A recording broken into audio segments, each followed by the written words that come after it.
Desde las 7 te proponemos la buena costumbre de entrevistar a mujeres y hombres que viven en nuestras ciudades. Cristóbal Vilolio, un personaje académico de la Universidad Adolfo Ibáñez, abogado, licenciado en Ciencias Políticas y doctor en Filosofía Política. Ni más ni menos, doctor en Filosofía Política, imagínate lo que es eso. Bueno, ¿cómo está Cristóbal? Muy buenos días, gracias por estar aquí en Buena Costumbre, tempranito por la mañana. ¿Qué tal? Un gusto escucharlos. Igualmente, Buenos pues, días. aquí estamos con María José Benavente, su colega. Bueno, en el marco, Cristóbal, porque vienes, no sé si vienes presencialmente a la ciudad o vas a estar conectado vía telemática en estos seminarios que vas a exponer en el programa de estudios europeos el día de mañana. Voy presencialmente, llego hoy día en la tarde, tengo una par de actividades con algunas organizaciones y mañana, en la mañana temprano sobre populismo con estudios europeos y en la tarde sobre cambio climático. Con el magíster, si no me equivoco, de gobierno de la Universidad de Concepción. Así y es.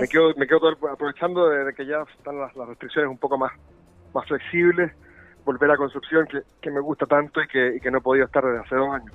Bueno, y esto nos ha llamado la atención. En Buena Costumbre nosotros hemos hablado bastante también sobre cambio climático, pero el tema del populismo no lo habíamos tocado tampoco con tanta profundidad directamente. Sí. Entonces esto nos llamó la atención y en el marco de populismo en Chile y en Europa, que es el seminario, ¿verdad?, de mañana, la Universidad de Concepción, al que vienes a exponer, quisiéramos preguntarte qué es el populismo para empezar, ¿verdad? Es una palabra que rimbombante, ¿verdad?, que se menciona mucho, pero ¿cuál es la rigurosidad académica también que tiene este concepto? Entiendo también yo que este concepto no es estático, ¿verdad?, que ha cambiado también de acuerdo avanza la sociedad.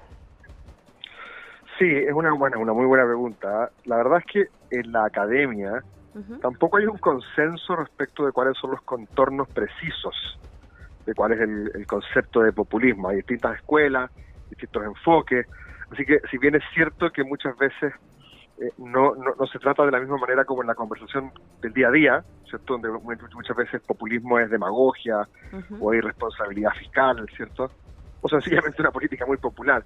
En la academia yo diría que por lo menos hay 3 aproximaciones que yo creo que son bastante transversales. Una es la que considera que populismo es una ideología o una lógica política donde la sociedad se divide entre el pueblo virtuoso y la élite corrupta, buenos y malos, ¿cierto? Y tú eres el pueblo y consideras que los que están al frente, la élite, ¿cierto?, política, económica, siempre te están tratando de hacer una jugarreta. Nunca están, digamos, remando para el mismo lado, sino que han secuestrado el progreso en su propio beneficio. Esa sería una posibilidad. La segunda posibilidad es que el populismo sea algo así como una democracia iliberal, es decir, que no sea antidemocrático, sino que sea tratar de que la voluntad del pueblo se manifieste de la manera menos limitada posible, pero contra los típicos resguardos que el constitucionalismo liberal tiene contra esa voluntad popular, por mecanismos contramayoritarios, contrapeso, etcétera. Y otra posibilidad es que el populismo sea sencillamente una crítica a la intermediación política, es decir, a los congresos, a los partidos, a todas las estructuras que median entre el ciudadano y la toma de decisiones, y por eso le gustarían los mecanismos de directos, ¿cierto?, los liderazgos carismáticos, donde te conectas emotivamente con el líder, etcétera. Ahí podríamos ubicar a Parisi, ¿cierto, Cristóbal? Quizás en el primero, yo diría. Hay harto de Parisi, de las 3 cosas, de alguna manera. Pero hay mucho en lo primero, si te das cuenta. Eso es súper interesante tu pregunta, porque hay mucha gente que cree que pasado el estallido social a la elección que tuvimos el domingo, hace un par de domingos, ¿cierto? ¿Sí? Es como un Chile bipolar, ¿cierto? Sí. Claro. Bueno, yo no creo que sea tan así. De hecho, yo creo que los elementos populistas que están en el estallido, como por ejemplo esta narrativa pueblo versus élite, de alguna manera también está presente en Parisi. ¿Cierto? También es un tipo que, acuérdate que sus bad boys dicen algo así como los temidos por la élite, los que incomodan a la élite, justamente. Y bueno, y también hay una suerte de reiterada victimización, ¿verdad? De que él está permanentemente perseguido por la política o perseguido también por los mismos medios de comunicación. Pero esto es un relato que también utilizan bastantes candidatos, ¿verdad? Cuando son pillados, ahí el medio de comunicación, ¿verdad? Está apagado, no está haciendo su trabajo de forma ética, pero sin embargo cuando critica a otros, sí cita al medio de comunicación. Entonces claro, es zurdo o es facho dependiendo de justamente. Bueno, hay mucha literatura que acredita el vínculo entre actitudes populistas y actitudes conspiranoides, o sea, paranoia, es pensar efectivamente que el otro está maquinando por detrás algo para perjudicarte y no que está expresando legítimamente sus ideas. Así que la teoría conspirativa está muy asociada a los fenómenos populistas. Y en Chile hay hoy en día, bueno, hablamos de París y que se podría encasillar en algunos de estos enfoques del populismo según la academia, pero la elección presidencial hoy en día, con programas tan distintos uno del otro, ¿se está fraguando un populismo en nuestro país? ¿O es posible que en las próximas elecciones sí haya un líder populista debido a esta crisis, ¿verdad?, institucional, crisis de la política, pandemia, ¿verdad?, escenarios totalmente inciertos? Es que lo que deberíamos hacer no es pensar tanto en líderes populistas, sino en elementos populistas que pueden ser identificables en distintos discursos, en distintos movimientos, en distintas expresiones. Yo no quiero decir que alguien es populista, porque sería decir que cumple con el cartón completo, digamos, de todos estos elementos.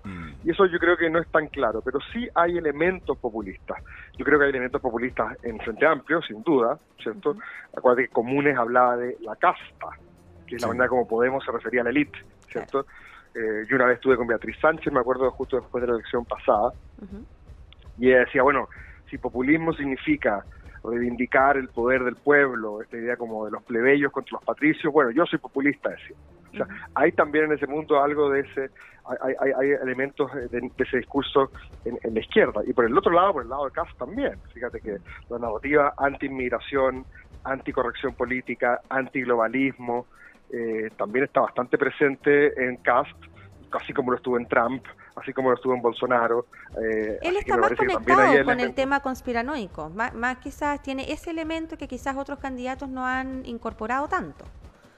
Por cierto, la idea de que los organismos internacionales están controlados por marxistas, ¿cierto? O que ahora han moderado mucho ambos, lo sabemos, y está bien, es lógico, han moderado mucho sus posiciones, pero por lo menos en sus versiones originales, digamos, no descafeinadas, habían creo muchos más elementos populistas que ahora, que se ven mucho más moderados, Cristóbal, pero Trump no se moderó para ganar las elecciones, Bolsonaro tampoco, según tengo entendido, ¿o esto sí ocurrió?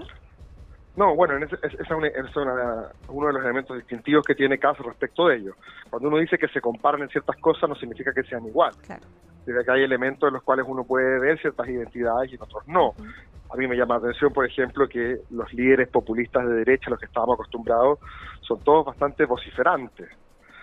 Kast, en cambio, tiene un tono mucho más calmado, mucho más pausado, donde no está permanentemente con un megáfono, y eso lo hace, creo yo, bastante menos irritante de lo que después en otros problemas, pero por lo menos desde ese punto de vista yo no lo siento con los mismos decibeles. Cristóbal Belolio, estamos hablando con Cristóbal Belolio, académico de la Universidad Adolfo Ibáñez, abogado, licenciado en Ciencias Políticas y doctor en Filosofía Política respecto del populismo. Esta pregunta es como bien amplia y yo entiendo que a veces desde la academia cuesta hacer definiciones o cuesta encasillar, pero ¿es malo el populismo? ¿Es peligroso para la democracia? ¿Es intrínsecamente peligroso para la estabilidad democrática? ¿O el surgimiento de una corriente populista? O yo sé que tú preferías hablar de la corriente más que del líder, pero estando tan cerca de una elección presidencial es imposible no hacerlo. ¿Es peligroso para la democracia? También es una muy buena pregunta, y ahí yo te diría que nuevamente depende desde qué enfoque miremos el asunto. Hay una literatura que yo diría que es la mayoritaria, que cree que sí, que es problemático el populismo, porque si tú tienes cierta simpatía por los ideales y los principios liberales, es decir, sientes que los derechos individuales de las minorías son relevantes, ¿cierto? El Estado de Derecho es relevante. Bueno, obviamente es problemático que la mayoría, su voluntad se imponga sin ningún tipo de contrapeso, ¿cierto? En general, los liberales siempre han tendido a pensar que la democracia no va sola, sino va con apellido, ¿cierto? Democracia liberal. Sí. Es decir, tiene una cierta caracterización en la manera de cómo se canaliza y expresa la voluntad del pueblo. No puede manifestarse de forma completamente ilimitada y arrasar con todo, ¿cierto? Si tú eres un liberal, probablemente te va a parecer problemático el populismo en tanto exaltación de la pura parte democrática. Ahora, hay algunos que creen que tampoco es democrático, que no es que sea una exaltación democrática en desmedro del liberalismo, sino que en sí mismo tampoco es democrático porque, por ejemplo, es antipluralista. Si tú crees que hay un bando que siempre tiene la razón, que interpreta correctamente la voluntad general, y el resto siempre está buscando intereses mezquinos y egoístas, ¿cierto? El resto es inmoral. Los malos y los buenos, algo así. Exactamente, tú de alguna manera lo que estás haciendo es privarle al otro de la legitimidad de su posición. Y la gracia de las sociedades democráticas modernas es que tú y yo tengamos diferencias de ideas no hace que uno de nosotros tenga una posición ilegítima, ¿cierto? Son distintas ideas que tenemos en el espacio público. Así que desde ese punto de vista, obviamente es complicado. Y sobre todo, a partir de esos dos puntos, cuando crees que el otro necesariamente es malo, y cuando vas erosionando los contrapesos, como por ejemplo en Venezuela, donde terminas copando toda la estructura del Estado con agentes serviles a tu ideología, la pregunta es, ¿qué impide que esa democracia derive en autoritarismo? Claro. Ese es un problema. Ahora, hay otra parte de la literatura que le gusta mucho también a la gente en Chile vinculada a la izquierda, que es muy influyente, que es la literatura de la democracia radical, la CLAU, MUFE, y ellos creen que populismo es un concepto que hay que rescatar.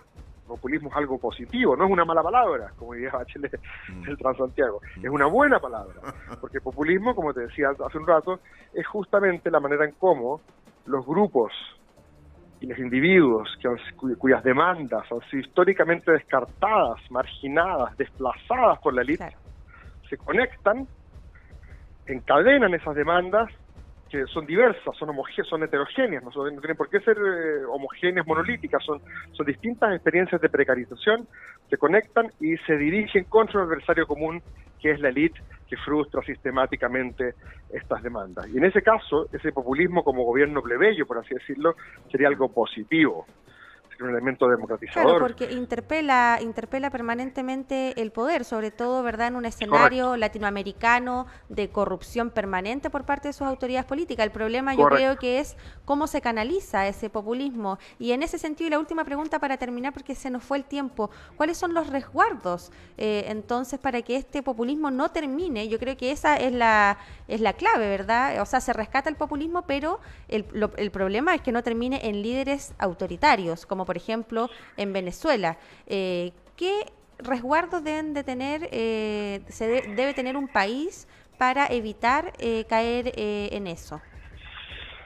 Bueno, quizás lo primero, por lo menos del lado del liberalismo, sea no ridiculizar y no caricaturizar al populismo, sea tomarse muy en serio cuáles son justamente esas frustraciones que percibe el pueblo respecto de la incapacidad de las estructuras de representación, ¿cierto? ¿Qué pasa con los partidos?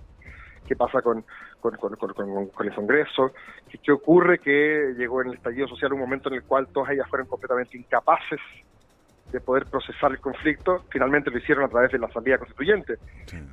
Pero y es una cosa que en Chile generalmente se destaca como algo positivo, ¿cierto? Nuestra capacidad de institucionalizar el conflicto social y de llevarlo a buen término. Vamos a ver cómo termina eso. Pero me parece importante atender realmente cuál es el problema y no sencillamente descartarlo, ¿cierto? Okay. Y lo segundo, obviamente también hay que hacerle ver, creo, a los sectores de la democracia más radical, a los sectores populistas, de que muchos de los contrapesos, muchos de los elementos del constitucionalismo liberal que tienen por función velar por las libertades individuales, por los derechos de la minoría, por el Estado de Derecho, son muy relevantes también a largo plazo, porque puede que hoy día me toque ganar a mí y te toque perder a ti, pero mañana tú vas a ganar, me toca perder a mí, y lo importante es que, independiente de quién esté en el poder, el otro sienta que también es parte de la comunidad política y no está excluido. Oye, qué interesante conversación, y si ustedes quieren profundizarla, van a tener ustedes mañana a Cristóbal Belolio en nuestra ciudad de Concepción para hablar sobre estos temas en un seminario de la UDEC, del Programa de Estudios Europeos, que se titula, o intitula, como podríamos decir también, a Populismo en Chile y en Europa. Esto es el viernes 10 de diciembre, es decir, tomorrow, a las 10 de la mañana. Va a exponer también el doctor Sergio Toro y la doctora Paulina Astroza. Exactamente. Así es. Un placer compartir con Sergio y con la Paulina. Yo llego hoy día a la tarde a Concepción y me quedo todo el fin de semana, pero mañana tengo a las 10. Esto que va a ser híbrido. Yo voy a ser presencial y que con un aforo limitado, pero el resto se puede conectar y verlo online. Oye, súper entretenido. Yo quedé fascinado con esta exposición que... Después de Buena Costumbre, sí. Entonces, Álvaro, te vas directamente a la universidad. Vamos a hacerle empeño. Cristóbal Belolio con nosotros. Muchas gracias por la entrevista. Que estén bien. Muchísimas gracias. Hasta luego.